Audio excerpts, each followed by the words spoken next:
evening, everybody, and welcome to the first episode of the Staten Island Young Republicans live web stream here on our Facebook. My name is Joseph Maligno. I'm the legal counsel for the Staten Island Young Republicans, and along with me is the president of the Staten Island Young Republicans, Peter Giunta, and the vice president of the Staten Island Young Republicans, Skyler DeAngelo. Guys, say Hey, what's up, everybody? So the main purpose of this is going to be a weekly live stream that we do every Wednesday at 8 o'clock here on our Facebook. We're going to be bringing to you up-to-date news on current issues that are going on political. We get closer to the election season. We're going to give you election updates and candidate updates with what we have going on here, both on Staten Island and federally. So for tonight's purposes, we're going to be going over the COVID-19 or coronavirus, or as some of us like to call it, the China virus, and how it's been affecting us and how the government has been acting or enacting on trying to keep us safe and implementing what they feel are the best health regulations for us. So having said that, Peter, would you like to give a little bit of a background introduction of yourself?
Thank you, Peter. Skyler, how about yourself?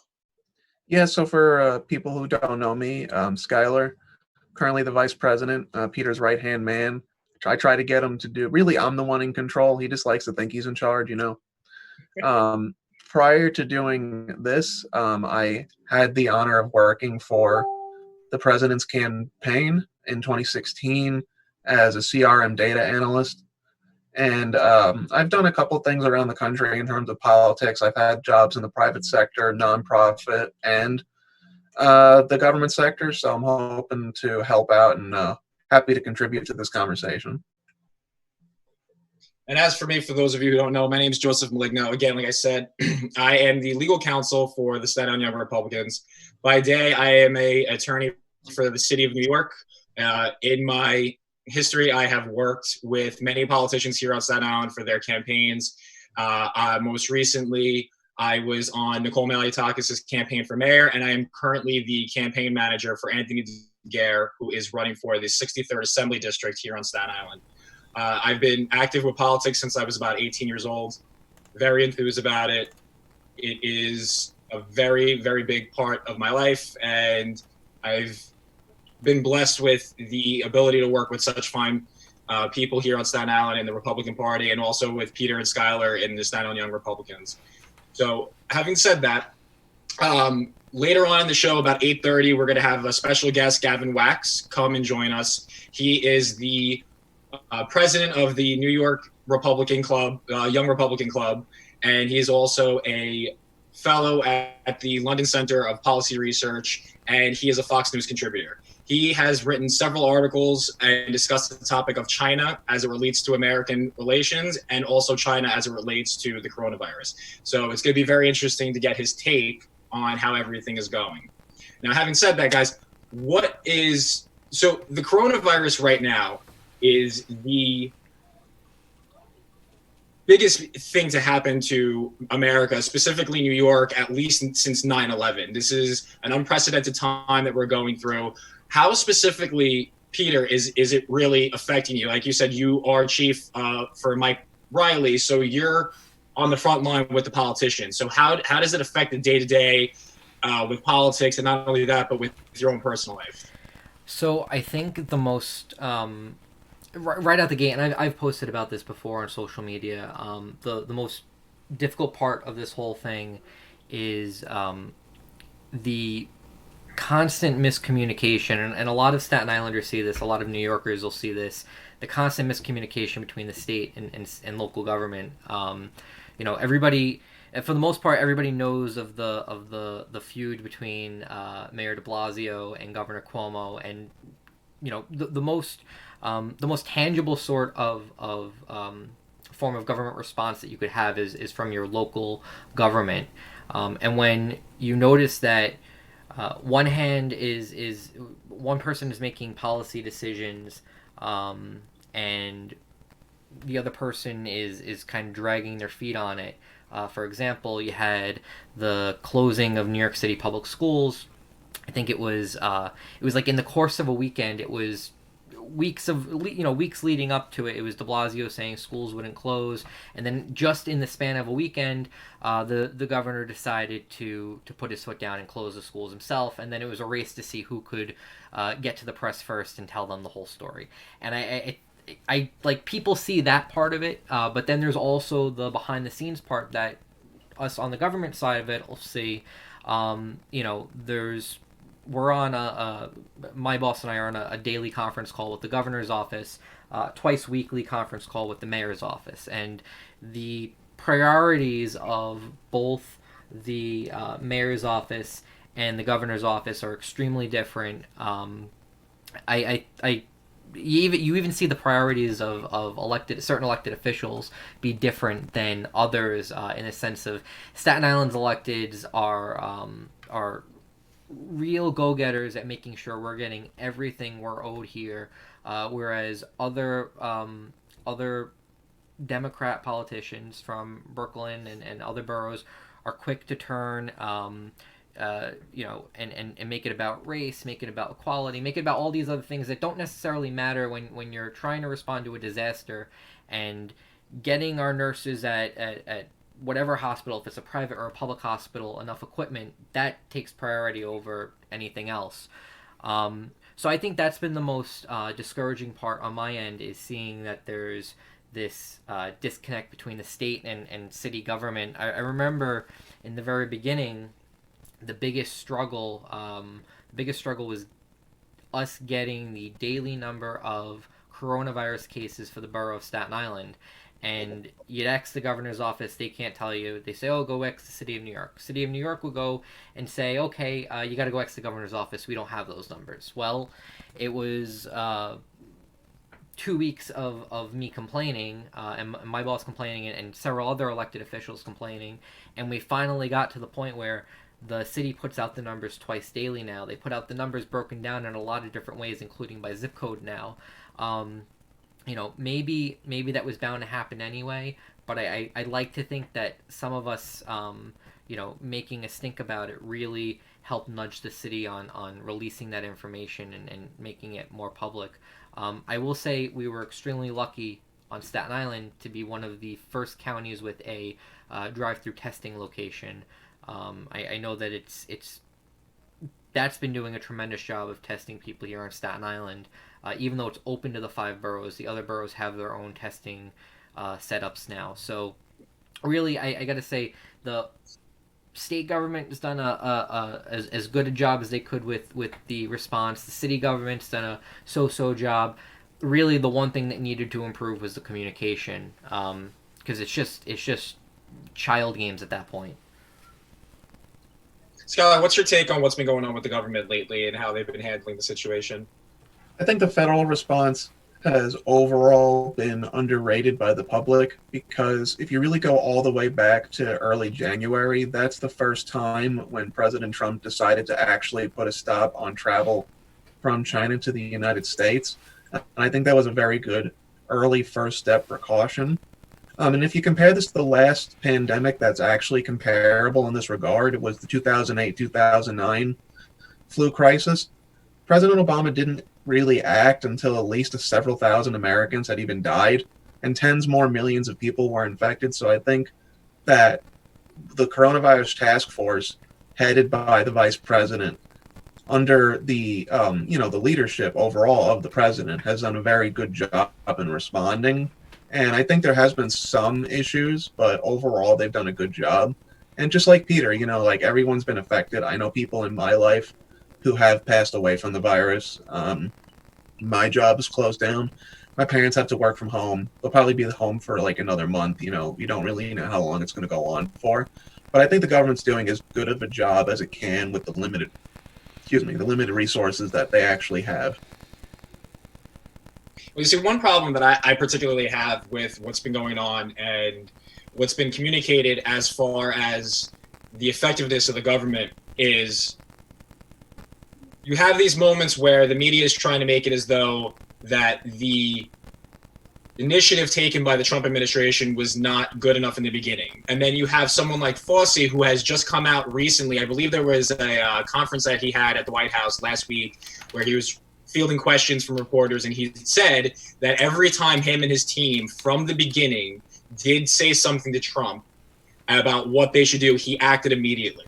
Yeah, he went with the recommendations of the professionals. Right, exactly. He was acting upon these recommendations, and key thing that Fauci said was he was listening to them. And there's been this ongoing rhetoric that he's not listening to Fauci and his team. They're at odds with each other. And it was really funny to me because one of the reporters actually had even asked, was he doing it on his own free will, saying that Trump was actually following through with everything? And I thought that was so telling, because that's just the media really trying to dig and get something to be like, oh, well, Trump didn't really do anything.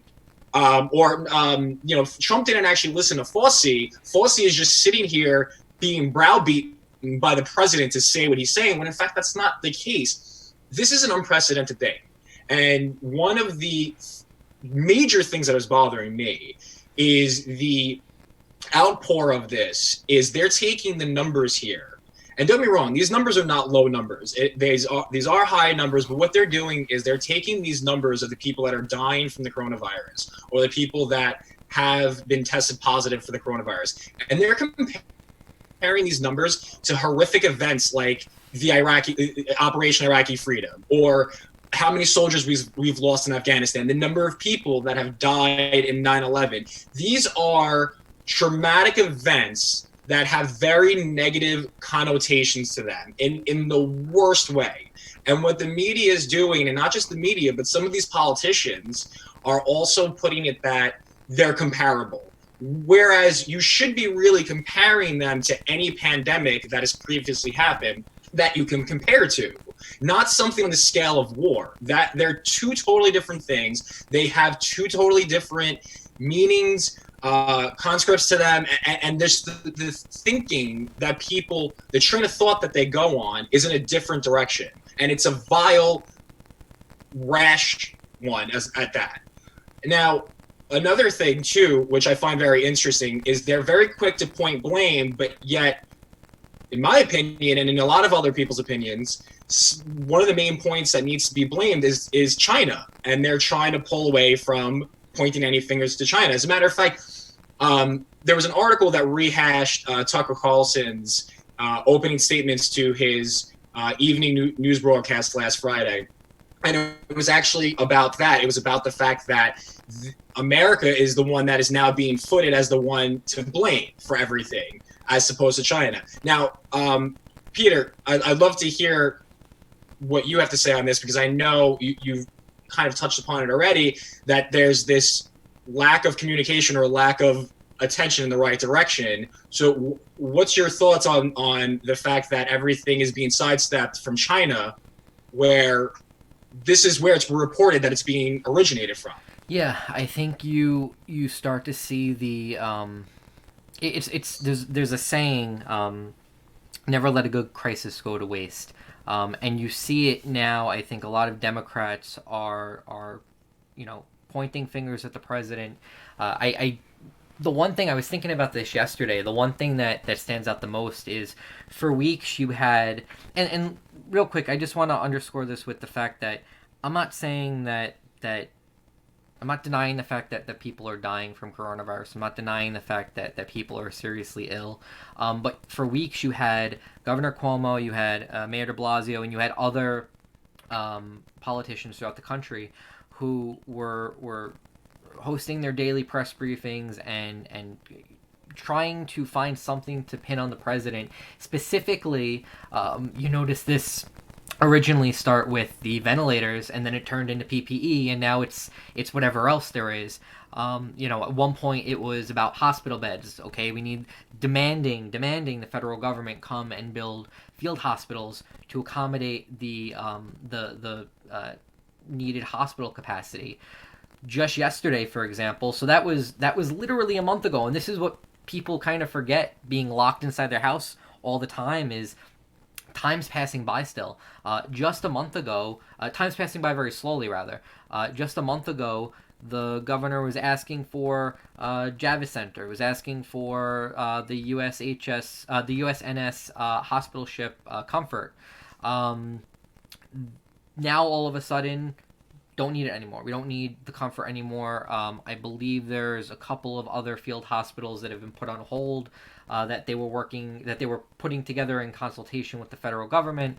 So now there was this urgent need, and now all of a sudden there isn't, and you'll start to see a lot more cases like this where I think a lot of politicians, and I look at Andrew Cuomo specifically here, and Bill de Blasio, a lot of them were saying things and requesting things just to stick it to the Trump administration however they could.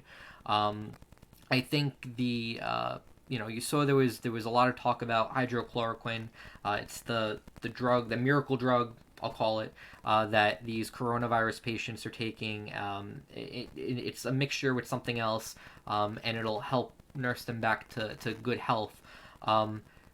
The Trump administration has been at least talking about it. The Cuomo administration, on the other hand, has put out an executive order prohibiting pharmacists and physicians from administering it. Then, after they got yelled at enough by local elected officials, they ended up expanding it to nursing homes and allowing pharmacists to issue the prescribe it. I'm sorry, pharmacists to fill the script if you were like a rheumatoid arthritis patient or if you were part of some clinical trial. So I mean, I would say on something like that, it seems like the Cuomo administration wants to make its own waves. The Blasio administration wants to make its own waves. A lot of these other elected officials want to make their own waves.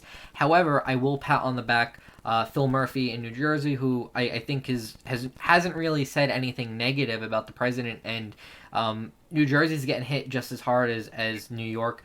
I think he's been totally respectful about everything that he's requested and in raising concerns that he has, both in his own state, but also throughout the country. Gavin Newsom in California, also another governor that, a Democrat, hasn't really taken any shots at the president, has been really appreciative of whatever they've gotten. But then you go back and you look at Bill de Blasio, Andrew Cuomo, and just think these guys are so lost in their egos that they are so hell-bent on making the president look bad just to score points with their base. And it's ridiculous. It really is, because it doesn't help the situation. And the last point on that I will say is it frustrates me a lot. We have and this is what I was trying to say earlier with misplaced priorities. A lot of these elected officials from other boroughs are very quick to make it a racial thing when it necessarily doesn't have to be.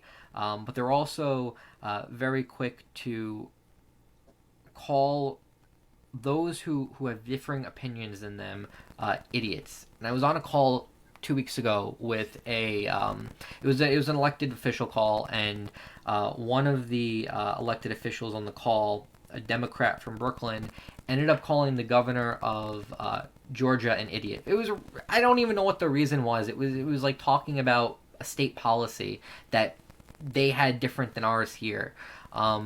But honestly, in a time of disaster like this, a time of crisis, there's no need to bash people that are of different ideology than you. And I think that's really the beauty of Staten Island's elected officials and the political scene is when you saw it during Superstorm Sandy, you saw it during Hurricane Irene, you saw it even during September 11th, and there's many times beyond that. Staten Island comes together, the elected officials come together, and at the end of the day, it's about what can we do to better our community, not about what can we do to benefit one group of people, what can we do to benefit my political career. It's what can we do to benefit the Staten Island community, and I truly think that is the standard that every political community needs to practice in the country. But on that, I'll pass it over. I'll pass it back to you, Joe. Thanks, Peter. One of the things going back and relating to China with all the mismatch and the blame and everything is there are evidence that they are trying to do some cover up, some types of number misleading things of that nature to try and dumb it down a little bit as to where and how everything actually did happen. Now, Skyler, are you one of those firm believers? I mean, what else possibly has China been doing in order to try and dull the whole situation down with their liability as to what's been going on?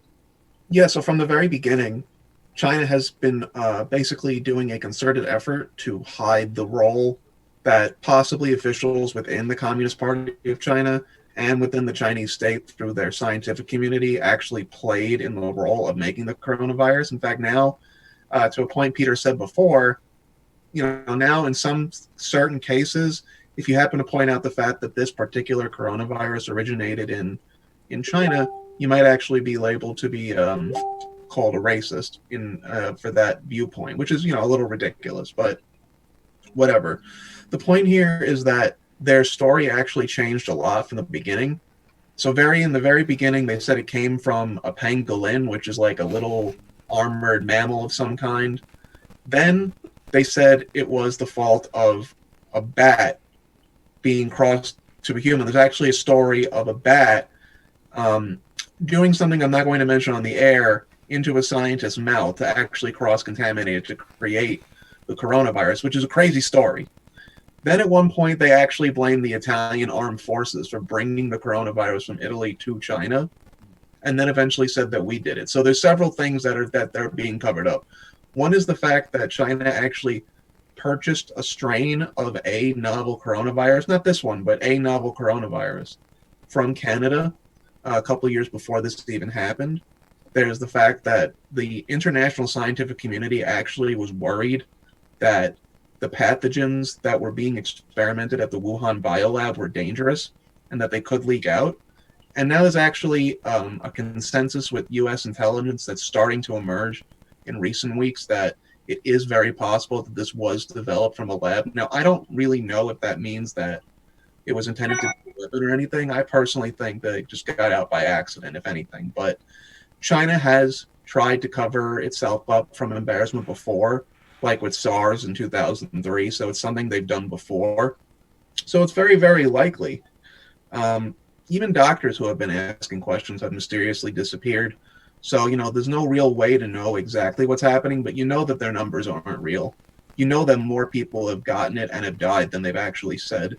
And for sure that, all countries participate in biological experimentation, but there's no doubt that they were at least working on strains of coronavirus and things like it. Well, the interesting thing, too, is there's been other articles out there going on about our reliance and our intertwinement with China, specifically with products such as the PPEs that have been going around. Yeah. I know a large portion of masks and potentially ventilators, from what I'm understanding, that we've been trying to get have been coming from China. So while this may or may not have actually all originated and taken place in China, now we're sitting here in a situation where we're relying on them to help get us through our medical needs. Now, Skyler, is there any, to your knowledge anyways, is there other things that we could do maybe to pull away from the reliance on China and help our own country with our medical needs? Oh, I'm sorry, Joe. So on that point, in this year, the United States trade deficit still stands at about $47 billion, which is a 7% decrease year over year, which is actually very good. People are not pointing out the fact that Trump's America First agenda has actually resulted in significant increases in manufacturing and other sectors which haven't seen growth in years in the United States. It actually goes beyond PPE, though. The worst part about this is that 90% of the active ingredients that are used to refine pharmaceuticals that we use in the U.S. come from China. And when their economy took a downturn, the FDA was worried that there might be shortages of medications. So really it gets back to what the president was talking about in 2016, which was that we need to pursue an America First economic policy, which involves fair but also free trade. So you have to acknowledge the fact that countries don't operate in a vacuum. You know, they're players that are fighting for themselves in the international market. So you have to fight for your own country. And actually, from the 70s to the 90s, and Bill Clinton, oddly enough, ended this, there was a tax break that was provided on Puerto Rico to set up the business there in terms of economic development. And many pharmaceutical companies used to be manufacturing their drugs in America, in Puerto Rico. So there's plenty of things that we can do, but it's a matter of, will people realize that, you know, I mean, this is a very controversial opinion within the party, but I'm personally of the belief that not all tariffs are bad. You know, I believe in getting to as free of trade as possible, but while acknowledging that we have to compete in a real global environment, and that involves fighting for our interests. So, you know, there's stuff we can do.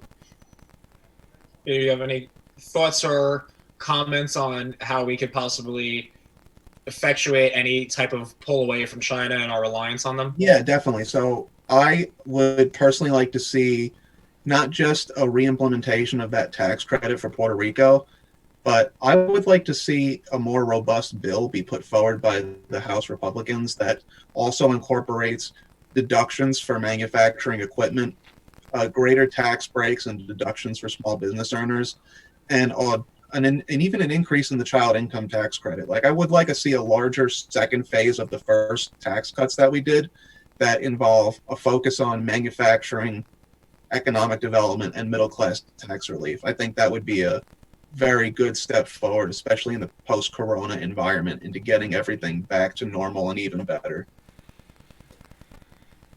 Mr. Giunta, how about yourself? No, but I think Gavin actually has a lot to say on this, and I know he's waiting. This is true. So we are kind of giving a sneak peek as to what Gavin's going to be talking about. So I think, having said that, this is a perfect moment. We're going to take a brief break, and we're going to come back on with Gavin Wax, and we're going to continue this topic of the China virus. Stay tuned, guys. Everybody's favorite elevator music's about to play, so enjoy.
person who wrote the comment that said, I guess the coronavirus was started by Smooth Jazz.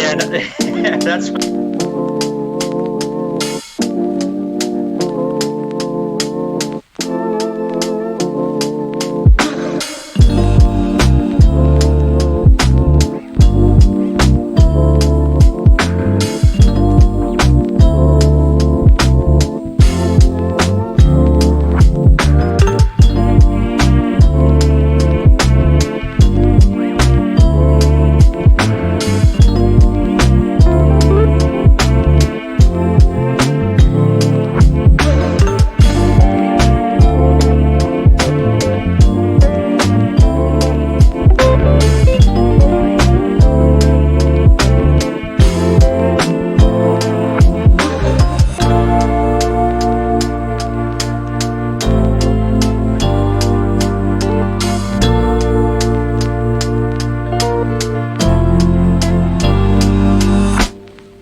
We're back, and we have with us our special guest for the night. He is the president of the New York Young Republicans Club. He is a fellow at the London Center for Policy Research and a Fox contributor, Gavin Wax, ladies and gentlemen. Gavin, how are you tonight? I'm good. Thanks for having me, Joe, Peter, Skyler. Really great to be here. It's really great to have you on. Very interested in hearing what you have to say. We couldn't have think of a better person to come on and discuss this topic with. So, Gavin, I know you have numerous articles out there that you've written on China, just as China as a country and how they connect and mesh with America. And then you've also written some during the corona outbreak we have going on now. So I would really love to kick off the conversation with the fact that I understand that you feel that China has already infiltrated America in a very decisive manner and has a hold on us, if you will, in deciding how things go. I would really love to get your take on how you feel that they have effectively infiltrated us and are leading the way of how things are perceived. Yeah, absolutely. I mean, I'm of the firm belief, and I was a believer of this before the coronavirus, that China is our greatest geopolitical threat, both economically, militarily, politically, culturally. This virus just highlighted that fact even more, and it's shown our weaknesses, it's shown our gaps, and if there is a silver lining, it is that we could finally see how we have exposed our nation and our people over decades of mindless globalization, opening up our borders, removing any protections for American industry, and just becoming completely dependent on a tyrannical communist regime in Beijing, and it's a real shame. But if there is a silver lining, it is that we've seen this. So, I mean, right now, I mean, a lot of the short-term policy prescriptions coming out of D.C. from the Trump administration have been good. I think the plan needs to be going forward, though, to make them permanent, to make them long-lasting. We need to bring industry back to U.S. shores. We cannot be in a position where life-saving pharmaceuticals are being withheld from us by a petulant regime that, you know, terrorizes their own people and the world over. We need to be, you know, independent on these strategic sectors, whether it's, you know, PPE, whether it's pharmaceuticals, whether it's, you know, any type of industrial manufacturing capabilities, which we completely lost. So things like that need to get back to the forefront. We need to reevaluate our entire geopolitical position as a counterweight to China. And this is the perfect opportunity to do so. Yeah. Well, I mean, I would definitely agree with you. I've always been of the mindset that I feel that we've been looking too much at Russia and forgetting about China. And while we've been doing that, I feel like it has been giving them room to grow and room to really get through the cracks, if you will, and be able to advance in the way they will. Now, I will take a moment here just to let everybody know that if anybody has so many questions that they want to answer, what we're doing is we're going to dedicate the last 10 minutes of the program today for a little bit of a Q&A. So if you have any questions, just drop them in the comments, and at the last 10-minute mark, we'll get back to them and answer everything we can. All right. So now moving forward here with that, what is it? I know you've had some opinions yourself of specific tactics and potential laws and policies that we could implement moving forward. What is it that you think would be at the core to try and push China out of any kind of sphere of influence they have over us? Yeah, absolutely. I mean, we need to basically hit them on all cylinders. I mean, I would start off by stripping them immediately of sovereign immunity. Let's take them to court. Let's drown them out. Let's drown out their state-run corporations, drown them in legal bills and litigation costs for the damage they've done, both to American lives and to our industry. I mean, that should be an easy first step. I mean, we need to reverse course on trade policy over the last 3 decades, get rid of their most favored nation status, push them out of the WTO. They are not fair trading partners. I've written in pieces before. They basically engage in mass state-sponsored industrial espionage through their 1,000 Talent program. They're setting up these state-run institutions, these Confucius institutions across the U.S. to promote propaganda here, along with their state-run media networks. One of them, Phoenix TV, was actually in the briefing room until they were removed. So they've been infiltrating us for years through all these different mechanisms, and we need to push back, expel them wholesale. I would levy a flat 30% tariff on all Chinese products and use the revenue from that to basically pay for any type of stimulus that we need to inject into the economy to help us rebound from this. And also, I would keep it permanent. I mean, I think we need a level of protectionism to maintain American industries because, you know, we're competing with a country that basically employs slave labor. They have no regard for human life. And yes, I know the talking point out of DC for many years has been it's all about the profit margins. It's all about, you know, this false idol called free trade where we have to sacrifice everything. So, you know, globalist corporations could make a few percentages more on their bottom line. But I completely disagree with that. I think at the end of the day, we need to look out for American interests, and American interests depend on a strong manufacturing base. And without that, we become dependent like we've seen now. So tariffs, stripping them of sovereign immunity, and basically pushing them out of all these international organizations. I mean, defunding the WHO is a massive first step. I mean, look at how compromised that organization was. And it's a real shame because we were paying, you know, the vast majority of their budget over the last decade. And what did we get for it? We got nothing because the second the chips were down, these globalist bureaucrats threw us to the dust and were completely carrying the water for the Chinese. They lied about the human-to-human transmission. They lied about the scale of the infections, about the number of dead, and the World Health Organization covered up for them. We need to have our own independent, national-based organizations that are going to look out for our own interests. The second we give up sovereignty to these globalist institutions is the second we lose any sorts of real protection for ourselves. Now, so do you think that there might be any kind of pro-China agenda with the WHO? I know you had just said that there was kind of you know, a cover-up, if you will, with what's going on with the WHO. We need so to have what our are your own thoughts on that? Do you think that organizations? I mean, because like you said, we pay what is it, 22% of the WHO budget. So we pay the majority of the budget, and I believe, if I'm not mistaken, the next country to pay the second highest amount is China. So do you think that China has some kind of inner workings with organizations like the WHO, even though they're not footing the bill as large as America is? Oh, absolutely. I mean, that's completely evident at this point in time. I mean, Tedros was basically a Chinese puppet. He was propped up. His entire election to that position was propelled by the Chinese authorities. He comes from a Marxist party in Ethiopia. He has a horrible record when he was in similar positions in his own country, covering up pandemics and other types of viruses. And he's corrupt. I mean, this is a guy who's trying to push Mugabe as a goodwill ambassador for the World Health Organization. So the entire institution of the World Health Organization has become nothing more of a joke and a sham. And they basically take American taxpayer dollars to pay for their bloated pensions, their salaries, their fancy cars, and their vacations in Geneva or wherever the hell they go. So we should not be funding them anymore. And that just goes to a larger point with the UN and many of these other organizations. I mean, where have these organizations been? At the end of the day, it's come down to the federal government, it's come down to the states to really look out for ourselves. And this whole belief in this global harmony that we can all support one another when the chips are down,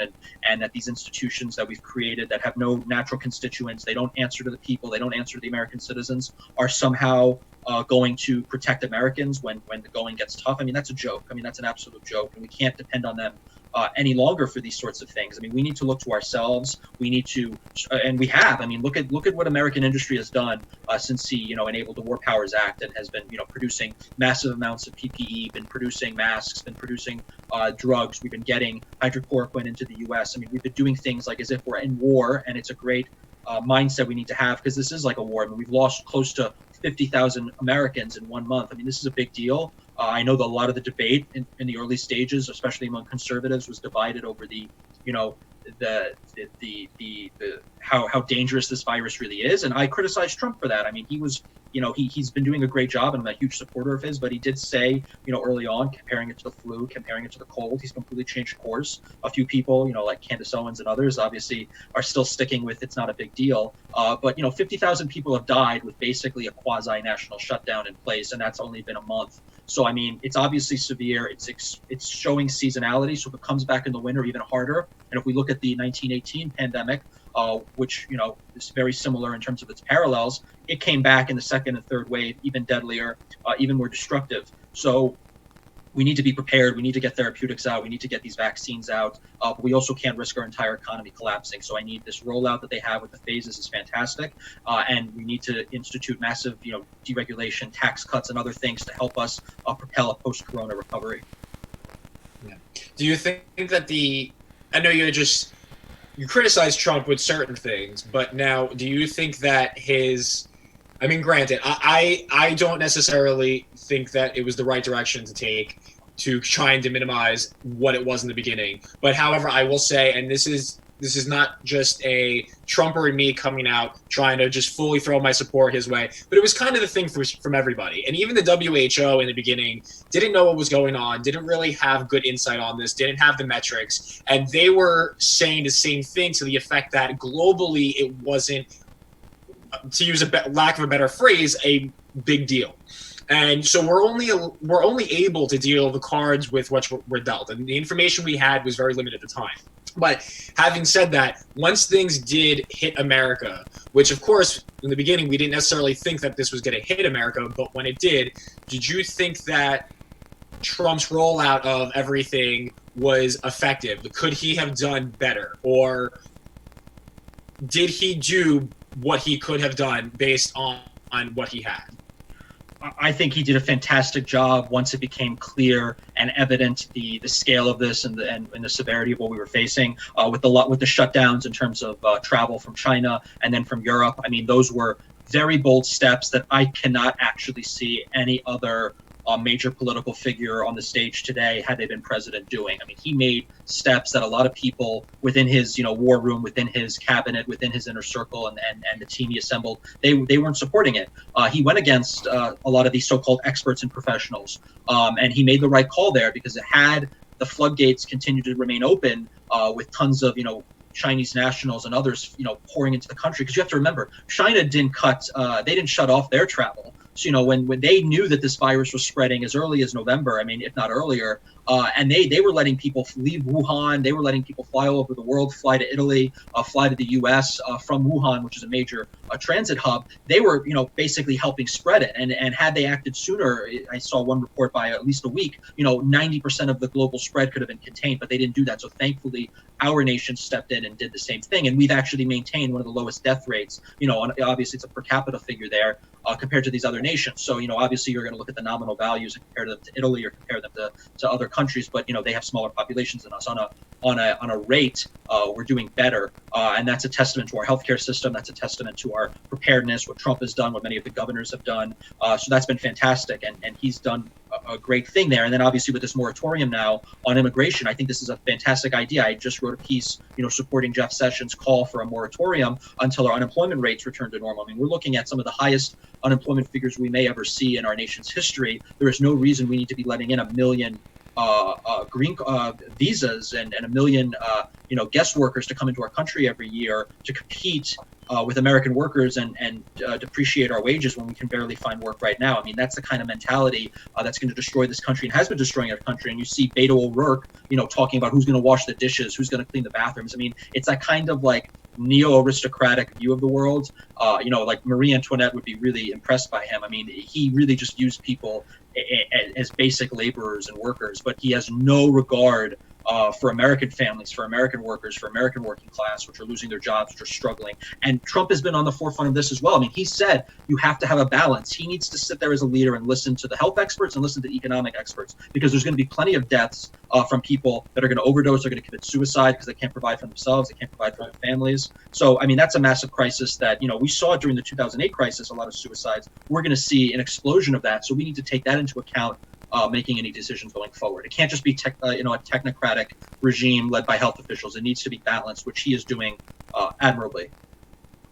So now going back to the WHO, obviously Trump has recently stopped funding them until further investigation as to what is going on and where the resources are being allocated properly is done. And that way we will then hope, in a sense, start giving back our funding. But in the meantime, what is it that we could do to combat organizations like this? I mean, specifically with the WHO, it is attached to a higher overarching agency, which is the United Nations. So, and I know you've alluded to this in some of the articles you have written, that really at the end of the day, the attack, I don't want to say the attack, but the approach needs to be geared towards the UN itself. So, in your opinion, what kind of things can we do to tackle these issues with the United Nations? Because with the United Nations, it's another situation where here we are, not only do we foot the highest bill for them, and that's taxpayers' bills, that money that's coming out of this, but when it comes to resources, manpower, things of that nature, it is really America that is leading the way, and it is pulling us away from what we've been talking about here, which is this America First ideal, which is a great idea, and it has been something that has worked. George Washington, when he founded this country, that was the idea. We had a system of isolationism because we were a new country. We needed to focus on ourselves. We couldn't be bogged down by what was going on in the world.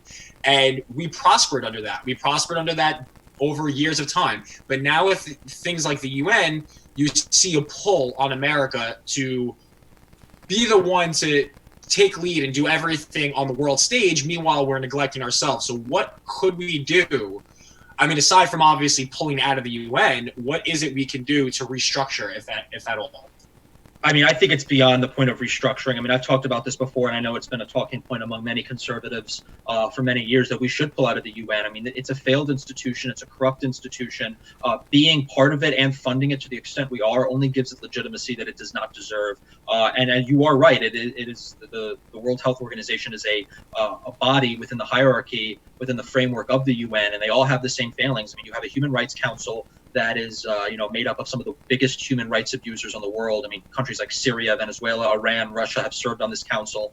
And it's basically, largely become a body that's because it's ruled by majority rule. So if the majority of the countries in the world are, autocratic regimes, are dictatorships, are kleptocracies or all these types of horrible regimes, they have a majority voting bloc in the World Assembly. It's horribly structured.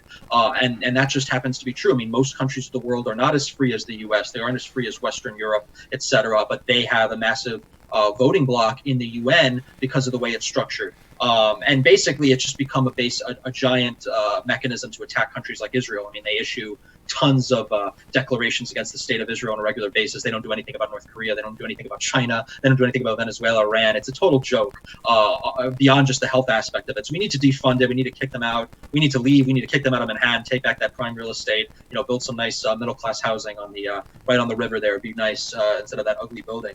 But I mean, seriously, I don't think there's any restructuring there. I think the best institutions we can have to fight this are domestic American institutions that are going to put American citizens first. I mean, that's just part of the MAGA agenda. That's part of the America First agenda. I mean, when we concede responsibility and when we think or expect that these institutions that have no constituents, they don't represent American citizens, they're not elected, they're not accountable, they're completely unchecked, and that's why they get away with this kind of stuff, because there's no one to call them out. I mean, who do they answer to? Do they answer to an elected official? I mean, I know Peter was talking earlier about Staten Island officials fighting very hard for Staten Island interests. Imagine if Staten Island, where you guys are from, basically said everything that has to do with Staten Island is going to get offshored to the Upper West Side. So Upper West Side people get to dictate Staten Island policies. Of course, it's going to be a mess because there's no constituency there. That's the same thing with the UN. It's just on a transnational basis. It crosses national lines rather than borough lines. But the same premise applies. And you talk about George Washington. You talk about the founding of this country. It was based on the principle of localism. I mean, bringing government down to a local level, because the closer it is to the individual, the more representative it is of those people. When you have these massive, globalist multinational organizations like the EU or the UN, they always devolve into tyranny because they're so far removed from the basic component of society, which is the family or the individual.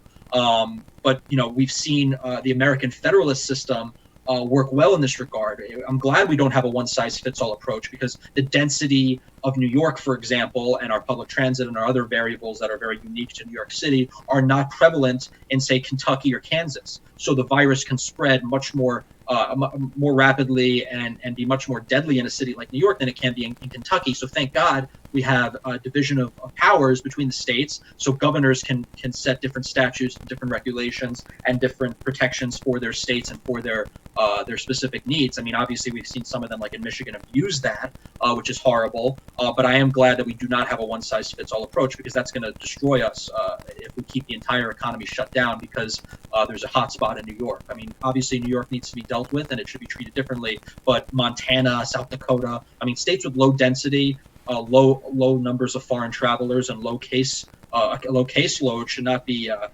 held to the same standard as New York. So that's the beauty of the federalist system.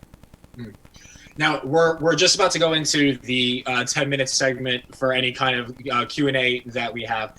But before I go into that, I want to give Skyler a chance to jump in if there's anything he wants to either piggyback or discuss with Gavin. I know, Skyler, you and Gavin both touched upon like the tariff situation to put place with China. So what's your thoughts on that? Well, just briefly that my personal favorite Republican president is Calvin Coolidge. And during Calvin Coolidge's administration, I'd say you'd had the perfect economic balance in terms of policy. You had low taxes to stimulate the domestic market with a level of protectionism abroad, which is really the best thing that we have to do. And I'm personally a big believer in the community of nations negotiating bilaterally, as opposed to what the United Nations has tried to do. And you can see that this globalized new order that's been tried to be created is more or less coming apart because all nations have individual earnings and try to do things differently. So regardless if it's coronavirus or warfare or the economy, you're always going to have that rising tide of individual freedom in nations that ends up having them separate when you try to force them together. So I'm with them on everything, basically. I mean, I couldn't agree with you more. I mean, I'm a big fan of Coolidge, and the founders never intended for the majority or the vast majority of federal revenue to be coming from direct taxation levied on U.S. citizens. It was always intended that we would have basically a revenue tariff. And even in the great debates in the 1800s over the tariff, between the southern farmers and the northern manufacturers, they never disagreed on the having a tariff. They basically disagreed on if the percentage would be 20% or 30%. And that's basically what I believe we should be returning to. I mean, look, no one's saying that we need to live in an autarky and have no foreign trade, but we've gotten to a point where sovereignty has been completely eroded, and you cannot have a situation where you have effectively open borders, where you have effective, completely free trade, and you have a welfare state. That is a recipe for the destruction of any kind of sovereign entity or nation state, because what do you have left then? You have no borders, you have no protections for industry, and people can arrive and land on our shores and start collecting a welfare check. I mean, that's how you destroy a society. We had it right for most of our history, where we had effectively no domestic taxation, very few, and when we did, it was at the state level, and we had very few domestic, regulatory bodies and things like that. But we did maintain most of our revenue from, basically a 20-25% import tariff, and that maintained a level of independence for American industries. It meant that if we ever did go to war, we're ever threatened, we could immediately turn on our industries to protect ourselves, protect our national interest, and we were never beholden to anyone. And we gave up that in the post-World War II neoliberal consensus, where we thought, we could just open trade completely and everyone would be harmonious and be good actors. But that's a naive view of the world. I mean, the nations of the world have never throughout history behaved like, peaceful librarians. I mean, I don't know if that's a good example, but something like that. But they've never behaved in that kind of manner. I mean, it's foolish. I mean, nations always compete. That's human nature, going down to the individual, the tribal level. You're going to compete. You're going to go to war. You're going to fight over resources. You're going to fight over land. So the notion that we just have to open the borders and open our trade, and then all of a sudden, we'll have world peace is ridiculous. I mean, it only took a few decades to show how stupid it was. And in that time, bad actors such as China and others have taken advantage of our stupidity and how naive we were to expand their interests. I mean, they have, they're taking over Africa essentially. They're putting massive amounts of money and investment into Africa, into Asia. They're building these naval bases off like basically little sand islands in the South China Sea. They're expanding their interests left, right, and center. They're coming down hard on Hong Kong. I mean, before this happened, I mean, look what they were doing to Hong Kong. I mean, this is a regime that has social credit. It has every Orwellian nightmare you can imagine imposed domestically. But we have an academia here in the U.S. and we have a journalist class here in the U.S. that looks at China like the victim, and they look at the Central Communist Party as some kind of like people to that we should be sorry for. I mean, these are evil, horrible people. I mean, they call Trump racist while the Chinese government put millions of Muslims into camps. They're doing that in the provinces that have a Muslim majority closer to Central Asia. I mean, they're a horrible regime. They persecute people on a regular basis. So we need to call them out. We should not be playing nice with them. And the years of dependence on them needs to be reversed immediately. Yeah. Peter, is there anything else that you'd like to add as to what Gavin was saying? Any questions you might have for him? No, not really. I'm mostly just responding to people who are complaining about my lights not being on, apparently, but they are. Don't worry. Don't worry. Peter's lights are on. The Chinese shut his lights off. The Chinese shut my lights off. I've been looking for questions for Gavin. I don't have anything yet, but if there is, I'll let you know. Ask me anything. Okay. All right. So, well, so we'll start the 10-minute clock now. As it were, Peter, if any questions come in, please feel free to ask. But I actually I'll ask a question, Gavin. So I read your piece when you compared China and America to Rome, ancient Rome, and their battle during the Third Punic War. Very interesting, and it's just, where were you coming from in a sense? What made you use that as a comparison? Although I thought it was a great comparison, it was just very interesting and creative. I felt. So what gave you the premise, the inspiration, if you will, to have a comparative article such as that? Yeah, no, absolutely. Thank you. I'm a big fan of classical history, particularly Rome, Carthage, etc. And I think you can learn a lot from history. I mean, that's how I've always viewed it. I mean, there's a ton to be learned from the politics of the past. And, I think people tend to make comparisons to ancient Rome. I mean, a lot of our founding documents were based on the ancient Roman Constitution, the ancient Roman Republic. Many of the names of our bodies, whether it's the Senate or even the president, come from Latin and come from ancient Rome. So I thought it was applicable. But basically, I think the parallel there was that you had two opposing forces, two opposing nations that had a completely different view of the world, had a completely different view of civilization, and they were coming to a head. And the ancient Romans understood that, when Cato said, Carthago delenda est, Carthage must perish, must be destroyed, must die. That's how we have to view China. I mean, they are an existential threat to the United States, to our interests, to our livelihood. And if given the opportunity, they will gladly hurt us in any way possible. I mean, this virus is just one example of that. But if it wasn't this virus, it would come in a different form. So we need to stop being naive about these nations, about these competing powers, and view them as the threats that they are, like Rome did with Carthage, and they ultimately destroyed Carthage and they salted the earth under it so nothing could ever grow there, and now it's basically a desert.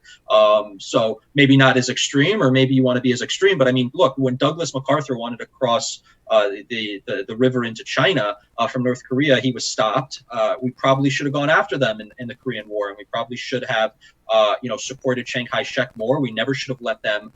We never should have removed our recognition of Taiwan. We never should have let China into the nations of the world, into the UN, into the WTO, giving them most favored nation status. I mean, we've basically been paving our own destruction through our politicians, who either through their own incompetence or because they were just misled through faulty policy views that China could be tamed through appeasement. But appeasement never works. And another historical example was Chamberlain with Czechoslovakia. I mean, appeasement never works. These nations, particularly these autocratic regimes, respond to strength.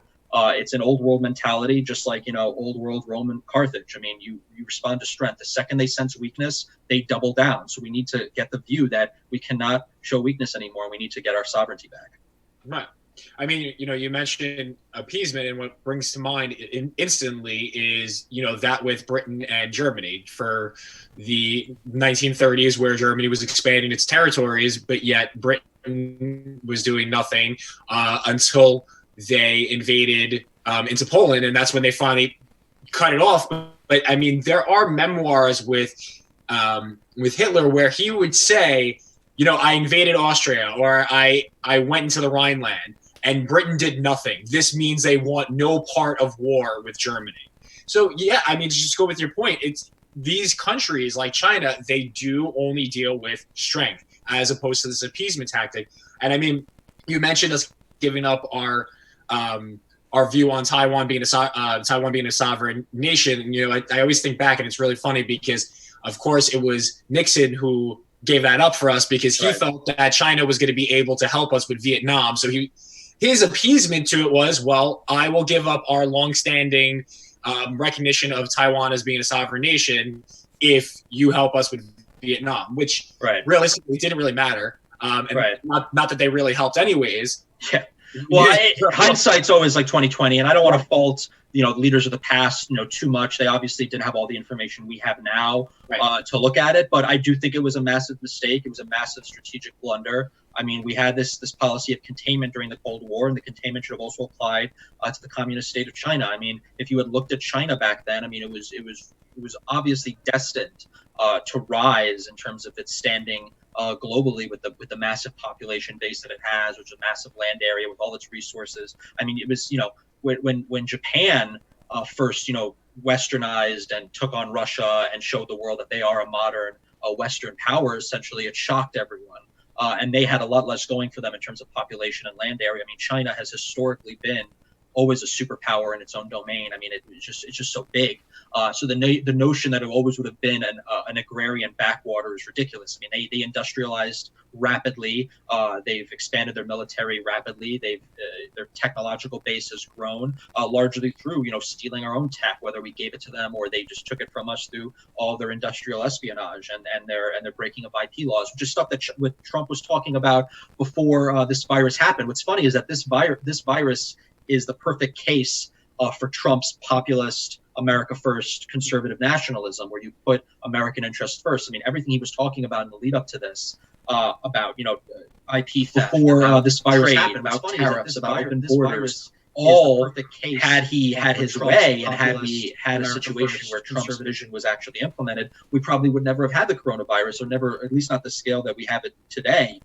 So it's a perfect case for Trump, which is why I was a little frustrated with him at first when he was kind of diminishing it, because he should have been running on it. He should have been like, yes, look at this virus. Look at this virus that crosses over borders, that it comes from a Chinese nation that hates us and is doing everything they can to thwart us.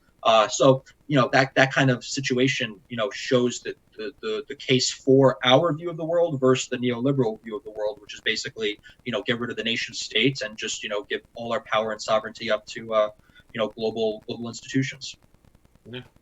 Now, what's your take on the fact of it being potentially a created disease for weaponization purposes, not as it just happened to have been a disease that was run rampant through China? Yeah, so I didn't get to touch on this earlier, but I mean, I've been following this since like January. I've been following this since like January, and I thought how bad it was going to be. I don't know who's talking, but the conspiracy theory that came out early in January was that it was created in this virology lab, which is the highest level lab in China, and everyone dismissed it and said it's impossible. It's impossible. It came from the wet market. It came from a bat, even though it was a seafood market. So why would a bat be found in a seafood wet market? So it didn't really make sense, and it was obviously, it came from that lab either through incompetence or maybe there was some level of purposefulness to how this thing spread. I mean, we'll never really know. But right, there's even examples that it may have been, completely altered. I mean, when it was first coming out, they said that it had similarities to HIV. I mean, then all of a sudden a malaria drug is working well against it. I mean, it doesn't seem like a natural type of thing that we normally see. And obviously the coronavirus is a genre of different types of viruses, like the common cold is a coronavirus. Right. And SARS is a coronavirus, MERS was a coronavirus. So there's lots of different like natural coronaviruses out there that we've known for many years. This is a novel one, which made it scary, which is why I hated when people kept comparing it to the flu and comparing it to the swine flu, because those are influenzas. Those are seasonal influenzas that we have natural immunity to. I'm sure all of you have had the flu before. You have some antibodies in you. You fought it off before. A novel virus is very scary because the upper limit of the human population is how many people can get infected. So when this was coming out and I was telling people, I was like, look, this is scary. This is a novel virus. No one has natural immunity. So everyone can get infected. And even if you get a mild case, which many people tend to get a mild case of, assume you're getting 10% of the cases are extreme and everyone can get it. You're talking about hundreds of thousands of people, which we have now. We have almost 1 million people. We're 800,000 plus infected. So had we not imposed the conditions we're living in right now, it would have spread rapidly. We could have seen what happened in Italy on an American scale. I mean, there were days in Italy where thousands of people were dropping dead. I mean, and this is going to get worse. I mean, we haven't fully, gone into safe grounds here. I mean, we're getting better, but if there's a second or third wave, and if this gets stronger, then we're really in for a rough year. I mean, the 1918 pandemic didn't really go away till 1920. And obviously, if you haven't the comparison, they didn't have the modern medicine we had. They didn't have antibiotics. They didn't have, modern therapeutics and a vaccine that could become available. But it's still very scary. I mean, these are the types of things that really could bring a country to its knees, and it's always been something that a lot of people have been looking to as kind of like apocalyptic sort of thing. It's always been a pandemic. So, right? No, absolutely. No. So, Peter, is there any questions to field for Gavin? Yeah. So I got one. Somebody asked, Gavin, how do you think the DNC leadership is beginning to see China as a threat? I guess the question is, do you think the DNC leadership is starting to see them as a threat? Yeah, I mean, no, not at all. I mean, the DNC leadership have completely sold out the U.S. I mean, maybe 50 years ago, there was a national consensus and there were blue dog Democrats, there were conservative Democrats who met across the aisle, and everyone was still America first, even though they had maybe disagreements on welfare policy or something minute. I mean, nowadays, the DNC is completely anti-American in their worldview. I mean, they're putting every other country in the world first. I mean, and God forbid Biden was president now or Clinton was president now. I mean, we would be in such a worse position because these are the political actors who are selling our country short left and right. They're doing shady deals in China. All this stuff that people accuse Trump of doing, vis-a-vis Russia or whatever, is always true of the Democrats because they like to self-project their own crimes and their own issues of morality onto others. And it's a classic kind of sociopathic pathology in terms of how they act and behave. So, the DNC is completely clueless. I mean, Biden who's basically saying we should never have shut down the borders. They're crying racism over the semantics of what we're calling the virus. They're changing their narrative every day. One day they were calling it the Chinese Wuhan virus. The next day it was racist because Trump started to use it. I mean, they don't care. They're looking for gimmicks. They're looking for gotcha moments. They're looking for their sound bites. They are not looking out for the American people. I don't think they're ever going to come back and have any sort of rational realization. Now, are there good Dems that are doing things good? I mean, look, let's talk about New York for a second and Cuomo. Okay, look, I'm not a fan of Cuomo. I don't think he's an ideologue. I think he's a horse trading pragmatist. I mean, if he was born in Texas, he'd be a Republican. He just happened to be born in Queens, so he's a Democrat. But he's not an ideologue, so he can work with Trump and, get what he needs for himself and be a little, and he's also smart. He's intelligent. So even though I disagree with him fundamentally, he's not dumb.